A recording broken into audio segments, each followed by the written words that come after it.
നമ്മുടെ കമ്പനിയിൽ എന്തിനാണ് ഒരു അക്കൗണ്ടന്റ് എന്നുള്ളതാണ്. നിങ്ങളുടെ കമ്പനിയിലേക്ക് ഒരു അക്കൗണ്ടന്റിന് ആവശ്യമുള്ളതിൻ്റെ കാരണം എന്താണെന്ന് ചോദിച്ചാൽ, why you need an accountant എന്ന് ചോദിച്ചാൽ പല ബിസിനസ് ഓണേഴ്സും പല രീതിയിലുള്ള ആൻസറുകളായിരിക്കും പറയുക. പലർക്കും പല ആവശ്യങ്ങളായിരിക്കും ഉണ്ടാകുക. ചില ആളുകളെ സംബന്ധിച്ചിടത്തോളം അവരുടെ ഇൻവോയ്സസ്, കസ്റ്റമേഴ്സിന് കൊടുക്കാനുള്ള ഇൻവോയ്സസ് ബുക്ക് ചെയ്യാൻ ആൾ വേണം. അതുപോലെ പർച്ചേസ് ബുക്ക് ചെയ്യാൻ ആൾ വേണം. അങ്ങനെ അല്ലെങ്കിൽ ക്യാഷ്, നമ്മുടെ ഡെയിലി ക്യാഷ് ബുക്ക് മെയിൻറ്റെയിൻ ചെയ്യാൻ ആൾ വേണം. ഇങ്ങനെ പല രീതിയിലായിരിക്കും ഒരു അക്കൗണ്ടൻറ്റിൻ്റെ ആവശ്യത്തെക്കുറിച്ച് ഒരു ബിസിനസ് ഓണേഴ്സിനോട് ചോദിച്ചാൽ അതിൻ്റെ ഉത്തരം ലഭിക്കാം. പക്ഷേ യഥാർത്ഥത്തിൽ ഓരോ ബിസിനസ് ഓണേഴ്സും ചിന്തിക്കേണ്ടത് നമ്മുടെ കമ്പനിയിൽ എന്തിനാണ് ഒരു അക്കൗണ്ടൻ്റ് എന്നുള്ളതാണ്.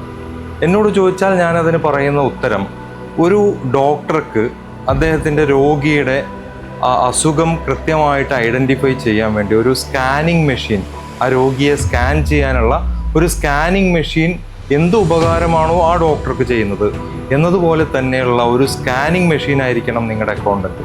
നിങ്ങളുടെ കമ്പനിയുടെ ഫൈനാൻഷ്യൽ ഹെൽത്ത് എന്താണെന്ന് മനസ്സിലാക്കാൻ വേണ്ടിയിട്ട്, ആ ആരോഗ്യം, കമ്പനിയുടെ സാമ്പത്തിക ആരോഗ്യം കൃത്യമായിട്ട് സ്കാൻ ചെയ്ത ആ സ്കാൻ റിപ്പോർട്ട് നമുക്ക് ലഭിക്കുന്ന രൂപത്തിൽ നമുക്ക് കൃത്യമായ റിപ്പോർട്ടുകൾ തരുന്ന, കമ്പനിയുടെ പൊസിഷനെ കുറിച്ച് മനസ്സിലാക്കി തരുന്ന, കമ്പനിയുടെ ഫണ്ട് എത്രയാണെന്ന്, കമ്പനി എക്സ്പെക്റ്റ് ചെയ്യുന്ന ബിസിനസ് എത്രയായിരിക്കുമെന്ന്, കമ്പനി എക്സ്പെക്റ്റ് ചെയ്യുന്ന കോസ്റ്റ് എത്രയായിരിക്കുമെന്ന്, നമ്മുടെ ഫീസിബിലിറ്റി അനുസരിച്ചാണോ നമുക്ക് പ്രോഫിറ്റബിലിറ്റി വരാൻ പോകുന്നതെന്ന്, നമ്മുടെ ഡയറക്ഷൻ ഏത് രീതിയിലായിരിക്കണം ഉണ്ടായിരിക്കേണ്ടതെന്ന്, നെക്സ്റ്റ് നമ്മുടെ പ്രൊജക്റ്റ് ഏത് രീതിയിലായിരിക്കണം ചെയ്യേണ്ടതെന്ന്, എക്സിസ്റ്റിംഗ് പ്രൊജക്റ്റിൻ്റെ കോസ്റ്റും അതുപോലെ റവന്യൂ ഒക്കെ നമ്മൾ ഉദ്ദേശിച്ച രൂപത്തിലാണോ പോകുന്നതെന്ന്, ഇങ്ങനെ കമ്പനിയുടെ ഫൈനാൻഷ്യൽ സ്ട്രെങ്ത്തിനെ പറ്റി മുഴുവനായിട്ട് സ്കാൻ ചെയ്ത് നമ്മുടെ മുന്നിലേക്ക് റിപ്പോർട്ട് നൽകാൻ കഴിയുന്ന ഒരാളായിരിക്കണം നമ്മുടെ അക്കൗണ്ടൻ്റ് എന്ന് പറയുന്നത്. അപ്പോൾ നമ്മൾ തിരഞ്ഞെടുക്കുന്ന ആളുകൾ ആ രീതിയിലുള്ള ക്വാളിഫൈഡ് ആയിട്ടുള്ള, എക്സ്പീരിയൻസ്ഡ് ആയിട്ടുള്ള, അതല്ലെങ്കിൽ എഡ്യൂക്കേറ്റഡ് ആയിട്ടുള്ള